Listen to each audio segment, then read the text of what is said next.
Bom dia, meu nome é Andrés Paulo de Castro. Irei apresentar o trabalho de estudo de proveniência sedimentar nos reservatórios não convencionais Pitâncora, sul da Bacia do Recôncavo. Aqui um breve sumário de como irá proceder a apresentação. Localização. A Bacia do Recôncavo fica situada na porção sul do Rift Recôncavo Tucano-Jatobá, em direção aproximadamente norte e sul.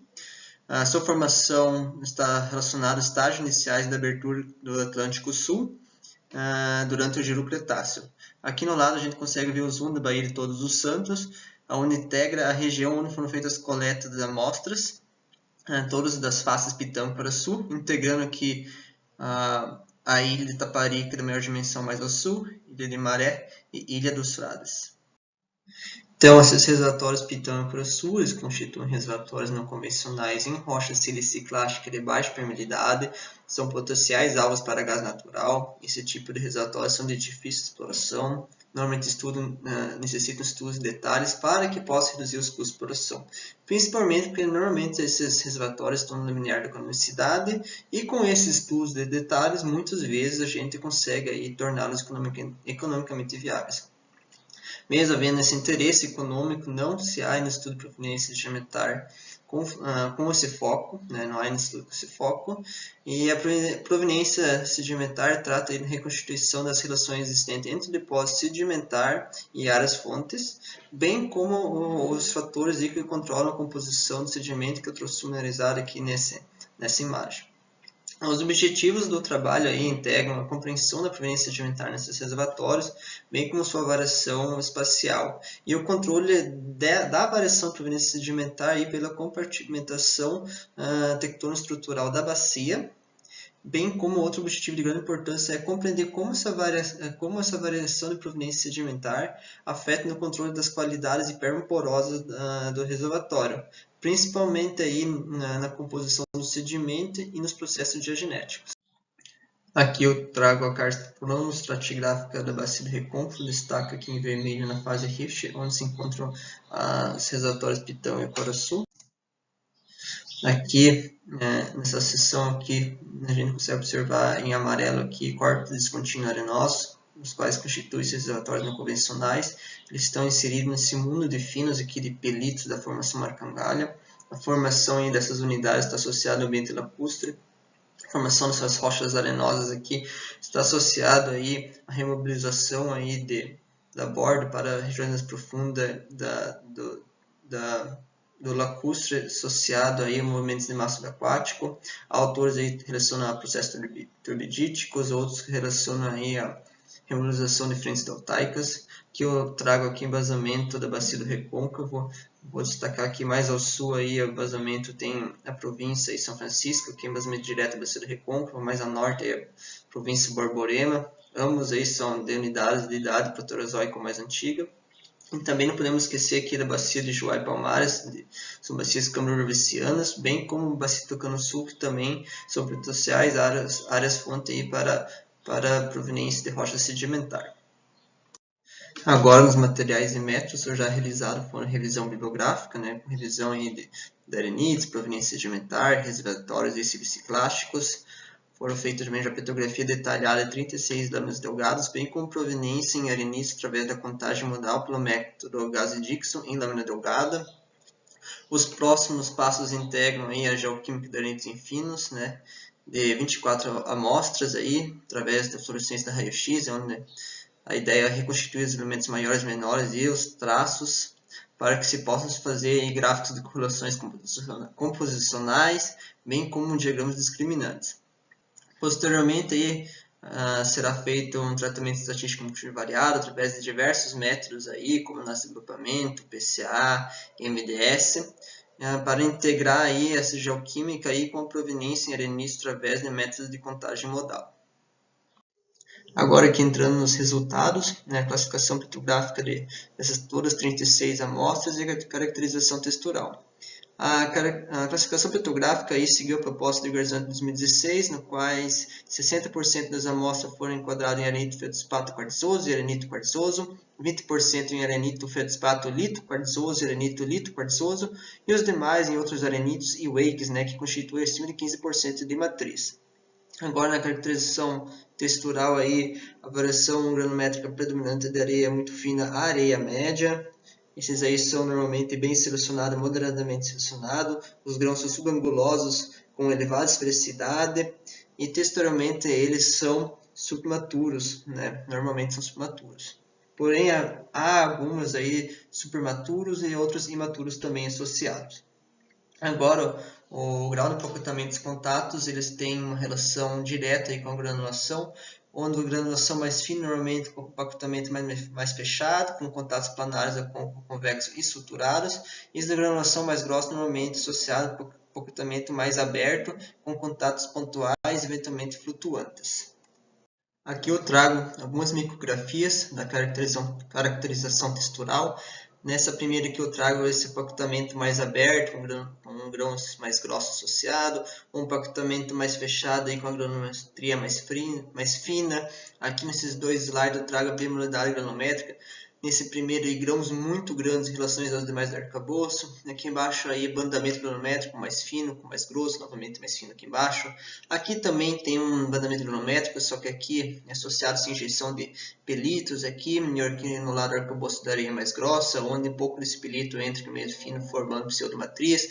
Aqui embaixo eu trago novamente essa bimodalidade granométrica, mas é interessante que aqui grãos mais grossos eles são arredondados, aglomerados aí de grãos mais finos, muito mais angulosos. Aqui diversos contatos entre os grãos, aqui contato suturado, havendo contatos planares associados, contatos pontuais. E aqui embaixo aí a orientação de finos com grandes grãos muito arredondados, muito esféricos, não orientados. Essa feição é muito comum em diversas amostras.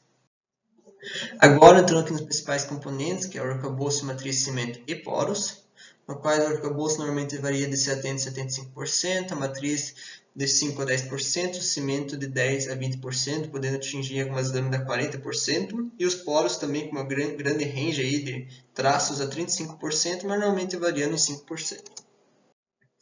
Então agora entramos no arcabouço e vou apresentar primeiro os principais minerais, né? Os quais são feitos patos e quartzo. Primeiro eu trago aqui um ortoclaso, aqui um quartzo com extinção ondulante, aqui 2 microclínicos com um plagioclaso embaixo de mais grãos de quartzo.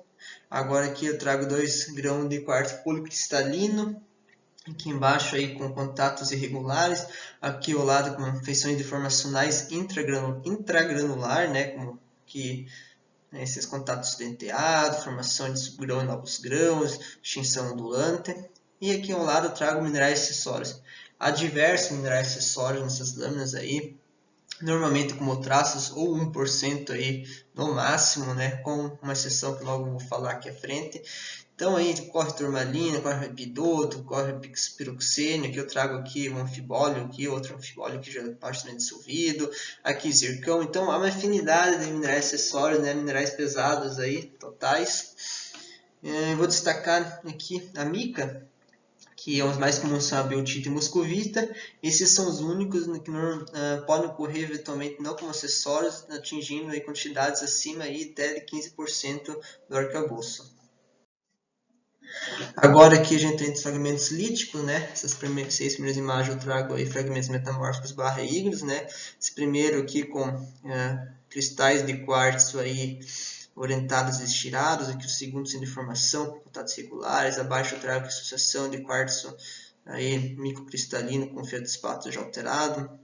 Abaixo aqui é um quartzo policristalino com quartzo microcristalino com grãos maiores associado no mesmo grão com feldespato alterado. Aí a gente consegue então ver uma variação granométrica dentro de um grão apenas, que ao lado um grão de felito aí, com orientação aí das micas. Aqui em cima a gente consegue ver um fragmento sedimentar juntamente com um fragmento ígneo de feldespato com um pouco de clorita e quartzo associado. Aqui no lado a gente observa diversos fragmentos sedimentares.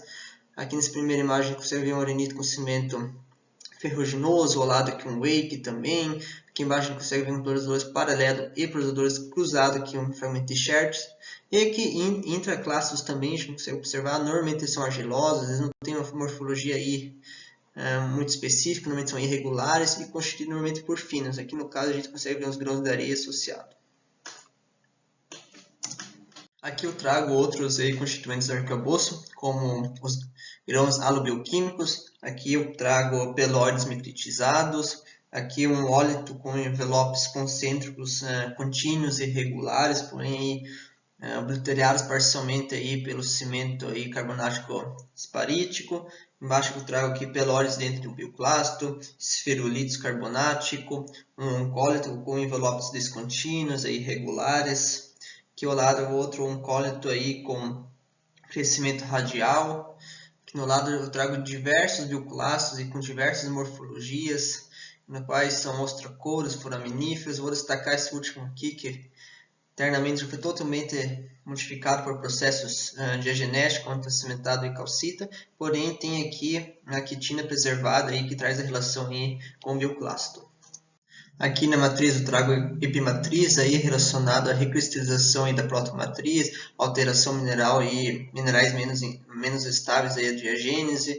Muitas vezes ocorre assim homogeneamente aí na lâmina, outras vezes associado aí à recristalização de fragmentos líticos argilosos, que embaixo a protomatriz normalmente ele está associado a bandas mais ricas, muitas vezes aí definindo aí estruturas sedimentares como laminações, estratificações cruzadas, planares. Que ao lado eu trago os dois tipos de protomatriz que ocorrem, na qual aqui a injeção aí pós-soterramento e compactação, a parte argílica dela mais fina invade no espaço intergranular, aqui no lado aqui o fragmento argílico aí também esmagado pela compactação. Aqui embaixo eu trago aí a ortomatriz, no qual é a recristalização aí da protomatriz, ainda preservando certa textura clássica, porém a gente consegue observar aqui ao lado uma certa recristalização com nicóis cruzados.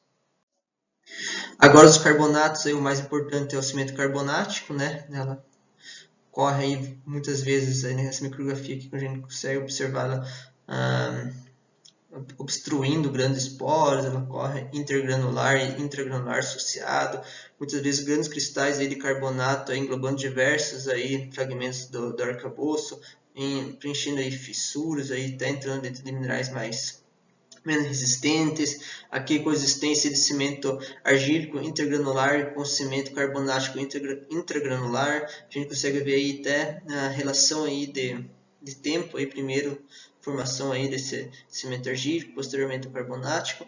Aqui ao lado a gente consegue observar aí uma injeção na qual foi recristalizada aí pelo cimento carbonático. O segundo cimento mais importante é o argílico, normalmente ele constitui como essas três lâminas aqui, de uma forma homogênea, aí, varia sua tonalidade, muitas vezes coexistindo bastante aí com cimento aí ferruginoso, mas por vezes ele está aí associado à alteração mineral também, então foi concentrado aí em alguns lugares pontualmente. Sua formação aí está associada à recristalização da protomatriz e alteração mineral, então muitas vezes aí é análogo à epimatriz. O cimento clorítico é mais pontual, ele tem esse aspecto esverdeado e claramente aí é visível que ele está associado à alteração mineral. Aqui eu trago micrografias aí do cimento ferruginoso, onde ele acontece como nódulos, né, nessa primeira micrografia, nessa aqui de baixo, muitas vezes responsável também por reduzir a porosidade aí da rocha, e ocorre muitas vezes também com uma fina película de cimento ferruginoso em volta aos grãos. O cimento quartzoso ocorre apenas em uma amostra, ele ocorre de forma pontual. A característica dele, ele ocorre como um supercrescimento aí irregular em volta aí aos grãos de quartzo. Os poros. Os poros podem acontecer de diversas formas aí, integrando os poros intergranulares, formando grandes poros, muitas vezes concentrado em bandas, muitas vezes em amostras com muita matriz, onde há regiões com maior quantidade de arcabouço fica concentrada também aí os poros, e a amostra aí com a porosidade extremamente elevada, até atingindo na casa de 20 e 30% aí da amostra, né? Então seriam excelentes reservatórios. Aqui embaixo a porosidade fissural também ocorre. Aqui em cima aqui a gente consegue ver a porosidade intragranular, aqui dissolução parcial desse mineral, aqui alteração junto com dissolução mineral, aqui um fragmento lítico parcialmente dissolvido, aqui ao lado a gente consegue ver parcial dissolução aí, um fragmento também já com simultânea aí, cimentação com policarbonato, e aqui embaixo a gente consegue observar aí a porosidade móldica, né, onde a dissolução completa aí do fragmento, só fica aí no resquício, o formato do sedimento aí no poro. Agora, os processos pós-deposicionais, é muito claro aí o controle desses processos pós-deposicionais aí com composição e sedimento. Os mais comuns é a compactação física, química, a dissolução, alteração mineral, a substituição e a cimentação. Aqui no lado a gente consegue ver grãos de quartzo corroído, né? Ao lado aqui dissolução de feldspato, outros grãos totalmente dissolvido. Aqui embaixo a gente consegue ver a compactação mecânica aqui com cristal aí de quartzo aí fincando, entrando dentro aqui do fragmento de bioclasto aí já parcialmente deformado pela compactação física. Aqui ao lado a gente consegue observar destacado aí feldspato alterando partículas minerais. Aqui embaixo duas fases de cimentação coexistindo. E aqui no lado, bem como nesse último aí, a gente consegue ver bioclastos aí, nos quais aí a micrita está sendo substituída por cimento esparítico, então a recristalização de carbonato, então a substituição mineral. Aqui a gente consegue ver que cimentação carbonática aí até formando aí fissuras, rompendo grãos aí, formando aí veias e microvênulas aí de carbonato. Agora, nas discussões e conclusões preliminares, primeiramente irei falar sobre a natureza das áreas fontes de sedimento. Então, pelas evidências aí em petrografia aí, através de grande diversidade aí de minerais, principalmente minerais acessórios, bem como fragmentos líticos de diversas naturezas,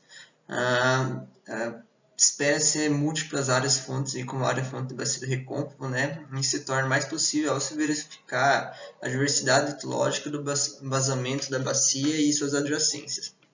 Dentre essas áreas fontes, há pelo menos uma de natureza sedimentar, evidenciado aí pelos fragmentos líticos aí sedimentares, né, trouxe aqui em cima uma imagem de Chert.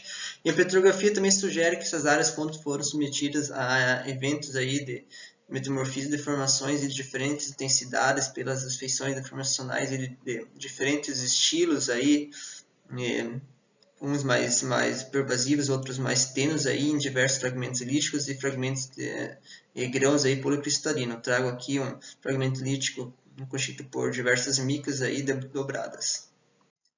Agora, na configuração tectônica de proveniência, aqui a gente consegue observar em um ternário de quartzo monocristalino, fragmento lítico total feldspato em predominância no interior cratônico, seguido por ciclado quartzoso transicional. No zoom a gente consegue ver aí dois padrões aí, um de transicional interior cratônico relacionado a áreas fontes aí do embasamento, como província São Francisco e Borborema, e outro aqui de reciclado quartzoso interior cratônico aí relacionado a fontes sedimentares, pode ser tanto intrabacinais como extrabacinais, como a bacia Tucano Sul, né, bem como outras bacias ordo-cambrianas mais a norte. Agora, por fim, aí, né, os controles das qualidades bermoporosas aí pela proveniência, né, pela composição do arcabouço, né, propriamente dito. Então, sumarizei aqui os mais importantes e mais claros, né, como a acentuada dissolução e alteração mineral, né, de arenitos feldspáticos em relação aos líticos quartzosos, o predomínio da compactação mecânica em arenitos quartzosos e líticos ricos em micas, a dissolução química avançada em arenitos feldspáticos, principalmente os que têm muito plagioclaso, e arenitos ricos em grãos aloquímicos também, alobioquímicos. A dependência da composição do conteúdo do cimento com a composição do arcabouço é muito clara em diversas lâminas. A substituição de micrita primária e carbonato esparítico em grãos alobioquímicos acontece de uma forma generalizada. No entanto, também é possível reconhecer aí controle textural aí nas qualidades bermoporosas, principalmente na porosidade primária, né, onde o teor de matriz e a porosidade são inversamente proporcionais, contudo aí a maturidade textural está diretamente aí proporcional aí a maior porosidade. Então, as atividades futuras integram a geoquímica de arenitos, como já discutido lá em materiais e métodos, a integração de dados através da abordagem estatística multivariada e a correlação dos dados aí, tanto de lâminas quanto geoquímicas, com a compartimentação tectônico-estrutural da bacia do recôncavo, principalmente na Baía de Todos os Santos, no qual eu trago aqui na imagem ao lado, e uma possível etapa de campo aí para fazer as relações do micro com o macro. Aqui as referências utilizadas na apresentação, o cronograma, aqui na linha pontilhada em preto, onde a gente está no momento. Aqui meus agradecimentos, destaque PRH, né, PRH 12.1 e ANP pelo auxílio financeiro. Muito obrigado.